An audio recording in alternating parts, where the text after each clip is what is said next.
கட்சி துண்டுகளை மாற்றி திமுக துண்டுகளை அணிந்து இளைஞர்கள் ஒரு சிலர் உறுப்பினர் அட்டையும் கிழித்தெறிந்தனர்.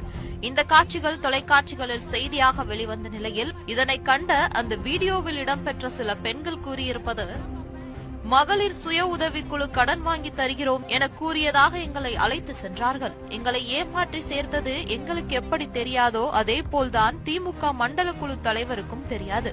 தாவேகாவிலிருந்து விலகி திமுகவில் சேர்ந்ததாக கூறப்பட்ட பெண்கள் அதிர்ச்சி பேட்டி அளித்துள்ளனர். என் பேர் செல்வராணி. எனக்கு கால் பண்ணாங்க, திமுக இருந்து ஒரு அக்கா கால் பண்ணாங்க. லோன் மீட்டிங்கு, லோனுக்காக உங்க கூப்பிடுவோம் வாங்க சொல்லி கூப்பிட்டாங்க. அங்க போனோடனே நாங்க நார்மலா உட்காந்துருந்தோம். அங்க ஒரு தாத்தா சொன்னாரு, இது கட்சி விஜய் கட்சி திமுக கட்சியோட இணையுது அப்படின்னு. எங்களுக்கு ஒண்ணுமே புரியல. அப்பதான் பார்த்தா எனக்கு உறுப்பினர் கார்டே இல்ல.